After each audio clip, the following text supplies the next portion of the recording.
Hey, welcome to the Life of Riley Homestead, where my husband and I are always trying to find new ways to save money. In this video, we're going to share with you how buying just a couple of sweet potatoes from the grocery store can save yourself a bunch of money in the end. We started with 3 potatoes. We cut those in half. We filled our 6 jars all the way to the top with water.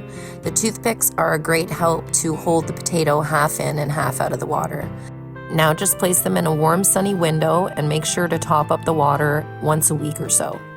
You're going to want to start this process at least 8 weeks before your last frost date, and you're only going to plant them in the ground about 2 weeks after your last frost date, so you're going to need 10 weeks total. I think I'm even going to give myself an extra couple of weeks next year.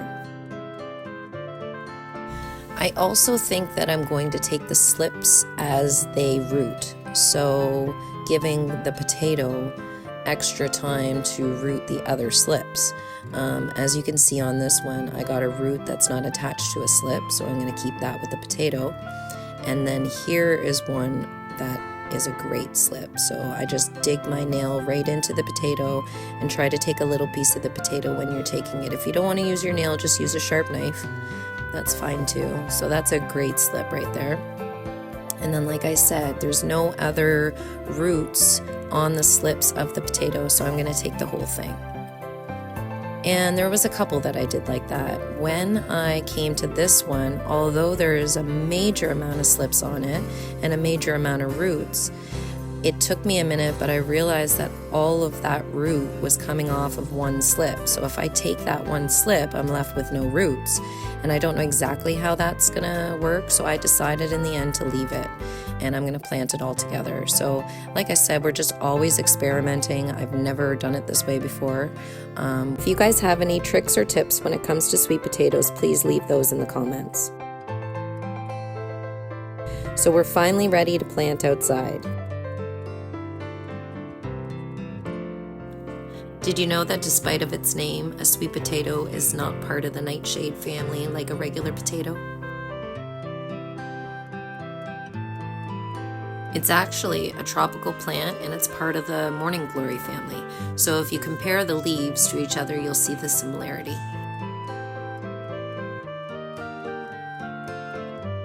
That's why it's a little tricky to plant sweet potatoes. The ground has to be a consistent 18 degrees before you get them in the ground, and then they need 100 days to grow. So in some parts, including our area, sometimes that's a little hard to accomplish, but we're going to keep trying. I would pay attention to the forecast. If it's supposed to be under 13 degrees at night, they do say that you should cover them, so I would cover them with either sheet cloth or any kind of jug or container.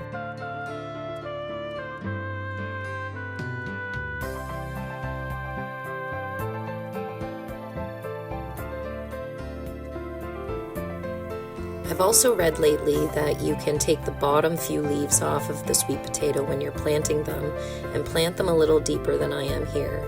I like to do it this way because I'm going to come back and put a really thick layer of straw down. That's going to help retain the water around the plant. Also break down over the season and feed the soil, and then come harvest time, make that soil a lot easier to dig through. Sweet potatoes are a vining plant, so try to get back and get your choice of mulch down before your vines get too big. You're also going to want to give it a lot of room to grow. They're going to seem like they're getting out of hand. Don't worry, don't prune them back. Just kind of guide them into the area that you want them to take over.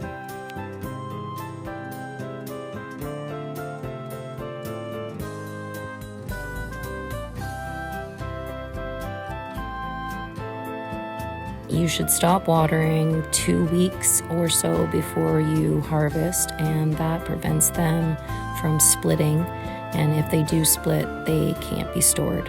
So if they do harvest nicely and you have a healthy potato, that should store in a cold cellar for up to 6 months.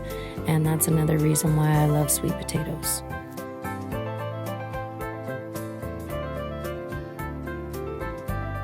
And there you have it. That's just about everything I know about growing sweet potatoes from store-bought potatoes. And I think that's the only way to go. when you can do it yourself. Just takes a little bit of time and a lot of patience. And in the end, I think that it is a win-win. And it's definitely going to be something that I'm going to continue to grow in our garden.